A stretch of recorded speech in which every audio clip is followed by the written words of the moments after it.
What's up, you Marvel geeks? My name is Josh Johnson, and welcome back to the Josh Speaks channel, where you can get all the latest updates on Marvel Entertainment. Now, whether this is your first time on the channel or you've been with us before, we are so glad you can join us today. And with that all being said, I wanted to talk with you guys today about the recent release of Marvel's newest trailer, Avengers Endgame.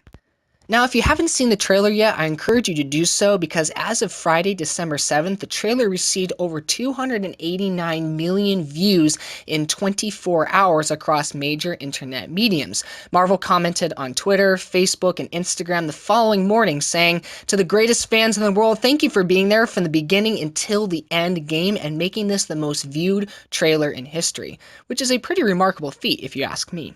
Now about that trailer, besides for it being one of the biggest teases ever for Marvel fans, I'm still not set on the movie title, and I actually have a theory that Endgame is not the real title.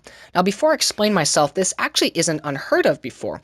Marvel did this back when it was originally advertising for Captain America's Civil War, teasing that the film would be entitled Captain America Serpent Society. But that was merely a short marketing tool to fool audiences before releasing the hype of the real title. This of course hints at Marvel's unique advertising tools, of which I'm willing to further explain. Advertising, as you know, both informs and persuades consumers to, well, consume or view company production. And the way they do this starts with raising awareness. Marvel does this well through its implementation of social media.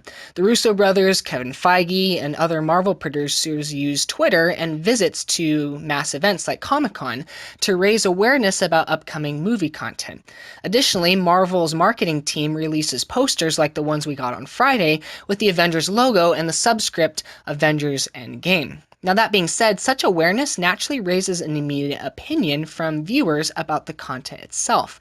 For example, when the Endgame trailer was released, fans took to social media platforms expressing their excitement for the trailer, but also some of their concerns, one of which I found hilarious was the fact that Captain America shaved his beard. Perhaps though, the biggest concern people had was the actual title of the film itself. If you recall from a past interview in May, Uproxx asked the Russo brothers if the film's title had ever been spoken in Avengers Infinity War, to which they replied no, but that it's certainly grounded in the narrative. In other words, when characters like Tony Stark in Age of Ultron said, "That's the endgame," or Doctor Strange said in Infinity War, "We're in the endgame now," they were never at any moment spoiling the Avengers 4 title. Nevertheless, with this newest trailer release, lots of people, including myself, are asking this question: did the Russo brothers just lie to us? And my opinion is that they did not, because I have a hunch that Marvel is actually just teasing audiences before revealing the actual title in a later release date. A couple reasons for this hypothesis is that regardless of what medium you watch the trailer on, you'll notice that the trailer is entitled Marvel Studios Avengers Official Trailer. Looking at YouTube, you'll notice that the words Endgame don't even appear in the official trailer link title. This is suspicious because good marketing never leaves out important details like that unless they're trying to hide something.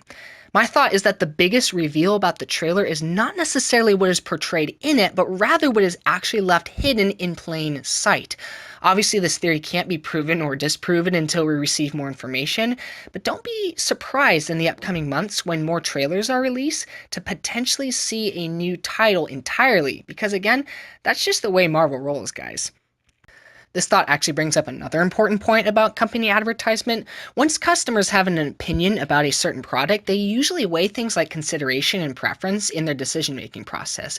For Marvel fans, this means thinking about whether or not people want to see the film when it drops next April, or whether to wait until it's been released on Netflix or Blu-ray.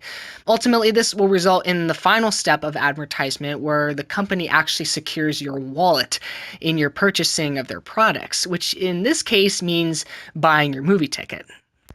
And on that note, I'm going to end this video, but before I go, I want to pass the question off to you. What do you think about this theory? Do you think the trailer title is hiding something? Did it live up to the hype you were expecting? Were you disappointed with any part of the trailer? I don't know. Let me know in those comments down below. I'd love to hear your thoughts. And with that, I'll let Cap have the final words.